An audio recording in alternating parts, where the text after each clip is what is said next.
On the eve of the raid, the Cumberland Plain sat on a knife edge. Around Parramatta, hungry settlers depended on government stores and grain grown at Toongabbie, a state farm meant to feed Sydney and nearby posts. For Darug families, those fenced fields cut across pathways, hunting grounds, and places of law. Through the 1790s, Pemulwuy emerged as a leader who turned anger into coordinated resistance along the river corridors. In the weeks before the 21st of March, in the year 1797, fear sharpened. Thin rations and rumours of attack made every musket feel necessary. Toongabbie was pantry and symbol. It stood for the governor's authority, soldier protection, and the promise newcomers would not starve. To Pemulwuy's followers, it represented dispossession, punishments, and a future of shrinking country, watched by armed men and strict rules at hunger's sharp edge. At dawn on the 21st of March, Pemulwuy's party moved toward Toongabbie with speed and purpose. Accounts describe a raid aimed at taking food, livestock, and tools, not holding ground. The attackers knew routines, distances between huts, and weak points in the watch. They struck quickly, gathered what they could carry, then withdrew toward bush and creek lines, expecting pursuit and relying on terrain they read better than strangers always. The alarm ran to Parramatta. Armed settlers and detachments from the New South Wales Corps assembled, driven by fear of famine as much as fear of death. In colonial thinking, a raid on a government farm was open defiance and demanded a visible reply. The pursuit formed in haste, men on horseback and on foot, searching scrub and gullies for tracks, determined to seize prisoners and recover supplies before farms were threatened. As the chase reached Parramatta's outskirts, the incident turned into a fight. Shots cracked through trees, smoke drifted low, and shouts bounced across gullies. Pemulwuy's group used cover and sudden turns to break the line, while the pursuers tried to pin them in open ground. Later memory called it the Battle of Parramatta, because it felt like frontier war arriving at the town's door, testing nerve at once, without mercy. In the clash, Pemulwuy was badly wounded and taken. Reports stressed the shock of seeing the best-known leader of resistance fall under colonial fire, then be captured alive. For soldiers and settlers, the prisoner promised a decisive moment to report upward, and proof that force could restore order. For his allies, it meant danger and urgency. The leader was down, and escape routes were narrowing under watching eyes, for all. Pemulwuy's capture fed colonial political theatre. Governor John Hunter's administration leaned on deterrence, believing punishment would break the network of raids. Yet the frontier was not one battlefield. It was kinship, obligations, and shared grievance across country. Even wounded and restrained, Pemulwuy symbolized refusal. Authorities could display chains and proclamations, but they could not display consent, and fear did not dissolve simply because one man was held in that season. Not long after, Pemulwuy escaped, turning a neat victory into humiliation. The details differ, but the effect is clear. Prisons and decrees did not automatically end resistance. His survival amplified his reputation among Aboriginal groups and unsettled settlers who expected finality. A wounded man returning to the bush became a message that control could slip like a snare when watched closely, and that the struggle would continue beyond this battle. The raid and battle reveal competing survival logics. For farm managers and soldiers, grain taken at Toongabbie threatened ration lines and a settlement's calm. For the raiders, that grain sat on country taken without agreement, guarded by guns and laws punishing Aboriginal movement. Each side believed it acted defensively, yet each act of defense created the next provocation. Violence on the 21st and 22nd of March grew from that loop. In the aftermath, the district tightened. Patrols increased, weapons were carried more openly, and suspicion hardened into policy. At the same time, Aboriginal resistance adapted, shifting routes, choosing targets, and using the colony's dependence on vital farms as leverage. Part 1 ends with the contradiction of 1797. Settlers tried to secure food and authority with force, while Pemulwuy's campaign proved force could be met, evaded, and answered again and again. By early March of the year 1797, Parramatta lived with two fears that fed each other: hunger and attack. The colony's inland hub depended on grain from government farms, and Toongabbie stood near the centre of that lifeline. For many settlers it was not just a field, but the difference between bread and shortage, between discipline and disorder. For Darug families, it was fenced country, guarded stores, and punishments that followed resistance. Governor John Hunter's administration treated raids on government property as a direct challenge to imperial authority.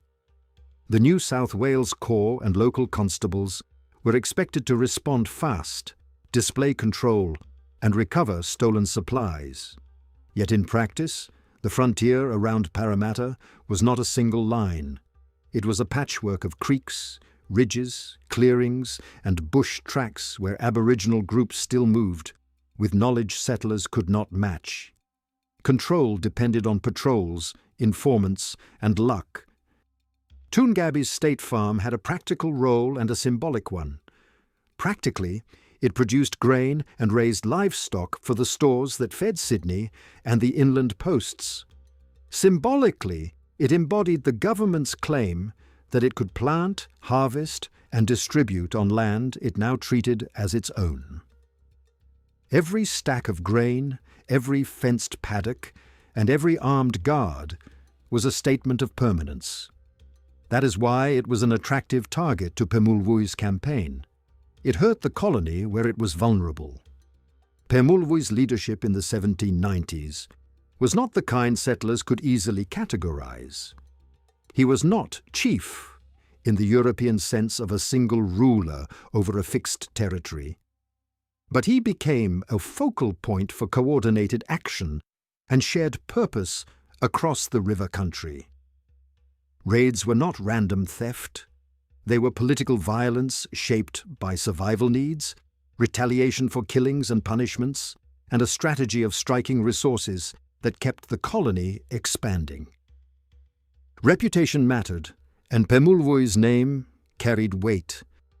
The weeks before the raid were filled with warning signs that settlers interpreted through fear. Rumours moved faster than official reports: a sighting near a creek, footprints at a boundary fence, a missing animal, a distant shout in the scrub. Each story tightened nerves.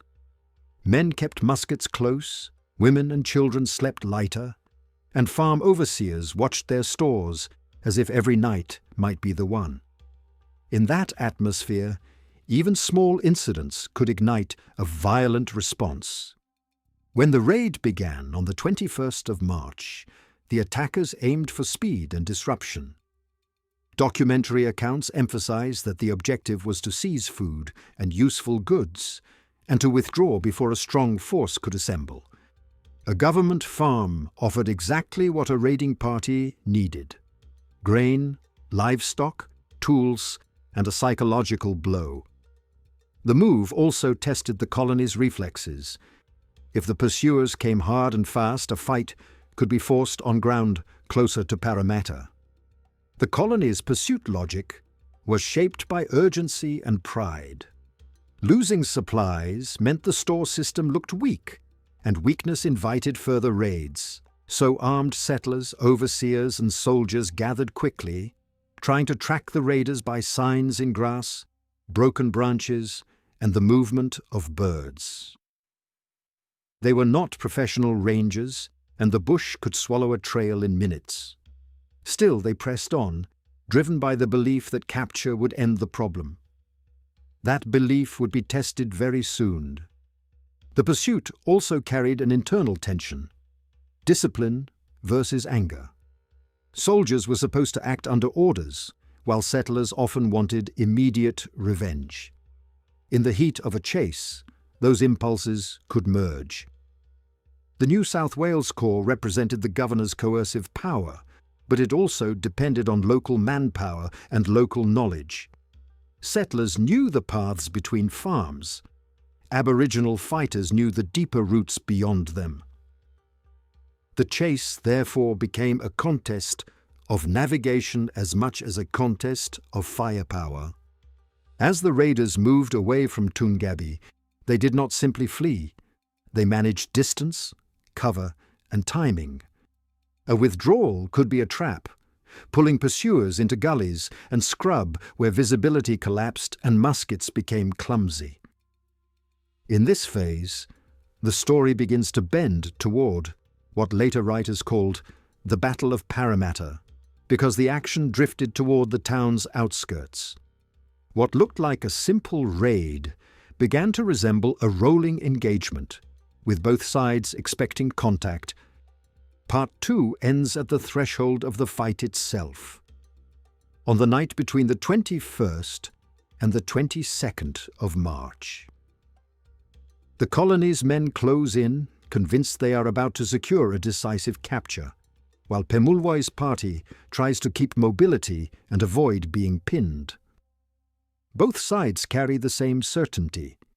If they lose here, they lose more than supplies or pride. They lose the belief that the Cumberland Plain can be controlled or resisted. In Part 3, the clash at Parramatta unfolds in full. Before daylight, on the 22nd of March in the year 1797, the chase tightened on the scrubby margins of Parramatta. The pursuers moved in a loose, nervous string. Armed settlers, farm overseers, and soldiers of the New South Wales Corps, reading broken grass and faint footprints. Ahead, Pemulwuy's party kept to cover and shallow gullies, slowing only long enough to confirm they were still followed, then slipping onward with the river country as their guide. The first shots came as a sudden crack in the half-light. Not a formal volley, but a startled exchange. Muskets were slow, smoke hung low, and men fired at movement more than at targets. The pursuers tried to form a line, yet the bush broke them into small knots. The raiders used trees and brush as shields, darting between trunks, vanishing when the smoke thickened, then reappearing from a new angle to keep the chase uneasy.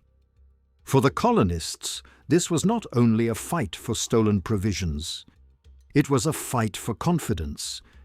If a government farm could be struck and the attackers could slip away again, the whole district would live under permanent threat. For Pemulwuy's followers, the clash was the price of making the colony feel vulnerable, where it fed itself. Each side believed it was defending survival, and that belief made every moment sharper than the size of the skirmish might suggest.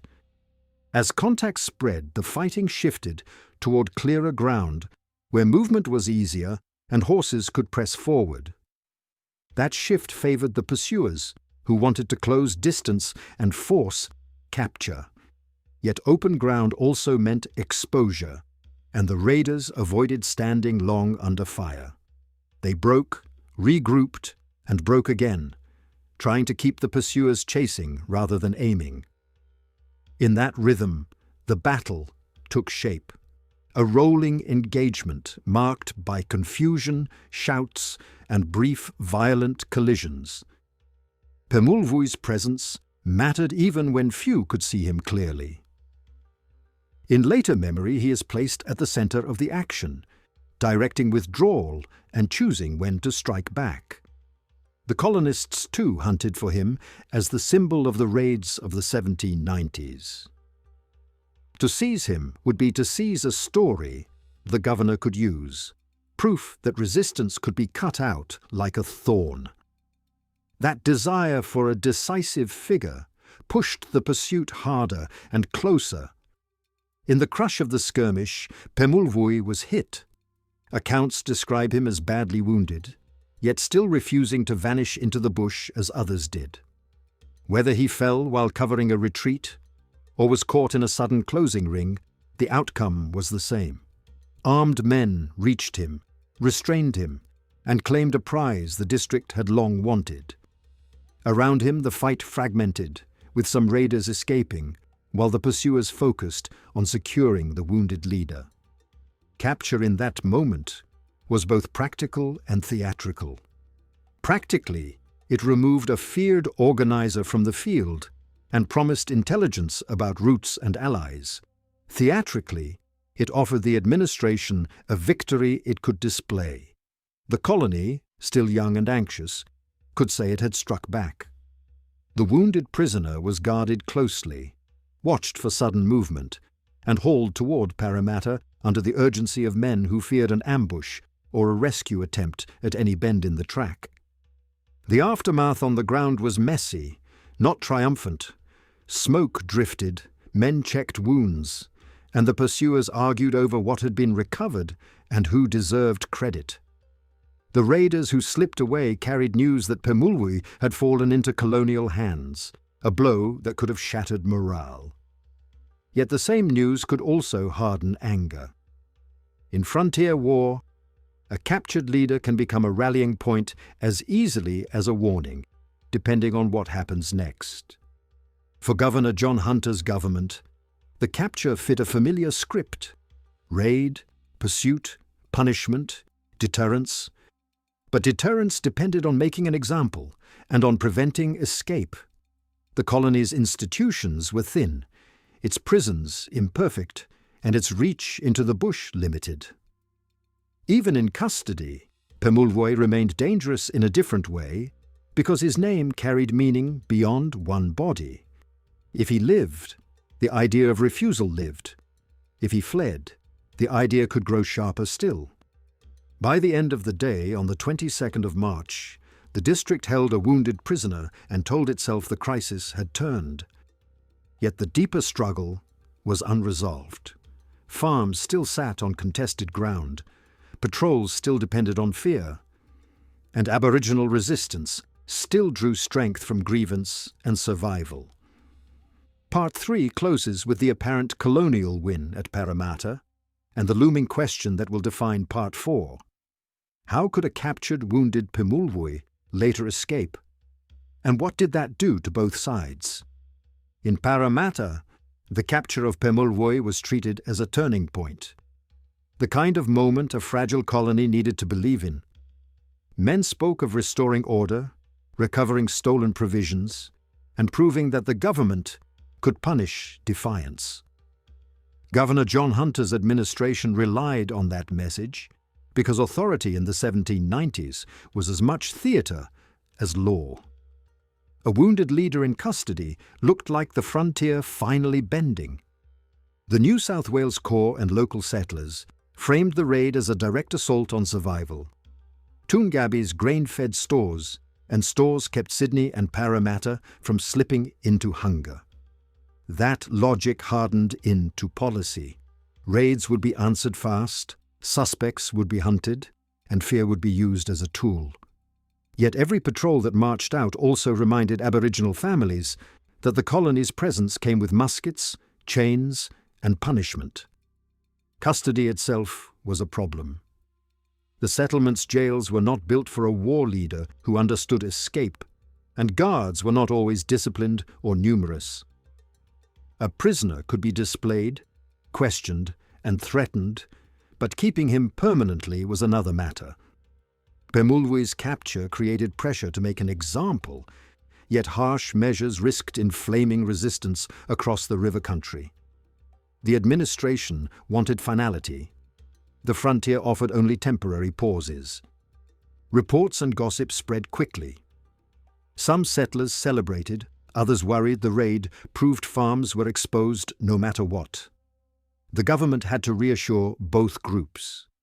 More patrols meant more strain on manpower, and more fear meant more weapons in private hands. That mixture often produced violence beyond official orders. On contested ground, a rumor could lead to a night raid, a punishment could become revenge, and revenge could become the next raid. For Darug groups, the capture was not just the loss of a fighter, it was a test of whether leadership could survive colonial pressure. Pemulwuy's reputation rested on persistence through wounds and setbacks. If he died in custody, he could become a martyr. If he lived and escaped, he could become proof that the colony's grip was weak. Either outcome carried power. The authorities were trying to remove a man, they were also battling a symbol. Then the story turned against the neat colonial script. Pemulwuy escaped. The precise circumstances vary in retellings, but the effect was unmistakable. A wounded prisoner slipping out of colonial hands embarrassed the administration and unsettled Parramatta's farms. It told settlers that capture was not the end, and it told Aboriginal allies that defeat was not permanent. In frontier war, survival is a weapon, and escape is a victory in itself. After the escape, official confidence became harder to maintain. The government could issue warnings and organize sweeps, but the bush offered routes that were invisible to those who only knew roads and fences. The colony's forces might dominate clearings and farms, yet they struggled to control the spaces between. That gap forced policy to lean even more on deterrence, creating cycles of patrol, punishment and reprisal that deepened hostility in the district. The raid on Toongabbie and the fight near Parramatta therefore became more than one incident. They revealed a structural weakness. The colony depended on key food sites that could be struck, and it expanded onto land whose people still had the advantage of mobility and local knowledge. Settlers saw raids as criminal theft. Darug fighters saw them as survival and resistance. Those incompatible meanings ensured the conflict could not be solved by one capture, even of Pemulwuy. In the months that followed, the colony tried to harden its perimeter with armed escorts, stricter watch at farms, and faster response forces. Yet every such measure also confirmed to Aboriginal families that displacement was backed by force, not consent. Pemulwuy's continued presence, even injured, kept the resistance network coherent in the public imagination. He became the name attached to the fear of the settlers and the pride of those who refused to accept the new order. Part 4 ends with the lesson the administration did not want to admit. The struggle was not a single battle, but a long contest over food, movement, and authority. The Toongabbie raid exposed the colony's dependence. The Battle of Parramatta exposed its vulnerability outside the towns, and Pemulwuy's escape exposed the limits of detention and intimidation. In Part 5, we will trace how this episode shaped later raids, colonial policy, and Pemulwuy's enduring legacy in the Hawkesbury and Parramatta frontier. The Toongabbie raid and the Battle of Parramatta in the year 1797 did not end the frontier war. They clarified its rules. The colony learned that a government farm could be struck, that pursuit could turn into a fight close to a town, and that even a captured leader might return. Aboriginal resistance learned that the settlement's food system was a pressure point, and that mobility and terrain could still blunt colonial firepower. Both sides emerged more convinced, not more reconciled. For Governor John Hunter's administration, the episode reinforced a strategy built on rapid response and deterrence. The logic was harsh. Protect the stores, punish raiders, and make resistance look futile. Yet deterrence demanded reliability, and the escape of Pemulwuy damaged that image. A wounded prisoner slipping away undercut the promise that the government could impose final outcomes. On a frontier where fear shaped decisions daily, that loss of certainty mattered as much as any tactical loss. The settlers around Parramatta and Toongabbie responded by hardening routines. Watches became stricter, muskets were kept loaded more often, and travel between farms carried new risk. Every missing animal could be read as an omen. This vigilance came with costs. Constant readiness frayed nerves and pushed communities toward overreaction. The line between defense and retaliation blurred easily, and that blur fed the cycle of violence that characterized the late 1790s on the Cumberland Plain. For Darug groups, the story of the raid and battle carried its own lessons. It showed that striking the colony's breadbasket forced attention and forced pursuit, and that the pursuit itself could be managed, turned, or escaped. It also showed the price, wounds, captures, and the danger that a leader's fall could disrupt coordination. Pemulwuy's survival and return, especially after being badly hurt, strengthened his reputation as a figure who could not be removed by ordinary colonial methods. The episode also shaped how the colony narrated Aboriginal resistance. Officials and settlers often labelled raids as criminal and framed pursuers as restoring order. That framing justified harsher patrols and wider suspicion. Yet even within colonial records, a different reality leaks through. The raids were persistent, coordinated, and tied to contested resources. The very intensity of the response reveals how seriously the administration took Pemulwuy and the network around him. Memory of the Battle of Parramatta grew because it placed the frontier conflict at the edge of a town and near the institutions of government. It was not only a bush skirmish, it felt like a challenge delivered to the colony's doorstep. That is why the name endured.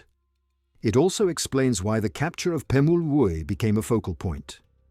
It gave the authorities a face for the threat and a story of victory, until his escape turned that story into unfinished business. Historically, the raid and battle sit within a broader pattern of escalating frontier conflict in the 1790s. Farms expanded, some pathways narrowed, and punishments made coexistence less possible. The government's dependence on key agricultural sites made those sites strategic targets, while the colony's thin spread of manpower limited its ability to control bush routes. In that structure, raids were not anomalies. They were a predictable form of resistance and survival that erupted wherever fences replaced country. Pemulwuy's role in this episode is best understood as both tactical and symbolic. Tactically, he helped direct raids that struck food and confidence. Symbolically, his name condensed a wider movement into a single figure that colonists could fear and Aboriginal allies could rally around. The events of the 21st and 22nd of March in the year 1797 strengthened that symbol. He struck a government farm, fought near Parramatta, was wounded and captured, and then returned from custody. In documentary terms, the most important takeaway is the interplay between dependence and resistance. The colony depended on farms like Toongabbie, therefore those farms became battlefields. Aboriginal groups depended on access to land and resources, therefore fences and punishments became causes for raids. Each side believed it was protecting life. The result was a conflict that could not be ended by one pursuit or one arrest, because its roots were structural, food, land, and authority in one contested space. The story closes where the frontier kept going, with unresolved claims and hardened policies. The raid and battle did not produce peace, but they produced clarity. They revealed that the settlement's expansion carried a price paid in violence, and that Pemulwuy's resistance was not a brief disturbance, but a sustained campaign in the late 1790s. The Toongabbie raid and the Battle of Parramatta remain a stark snapshot of that world. A breadbasket attacked, a chase turned battle, a leader wounded and taken, and a system forced to admit its limits.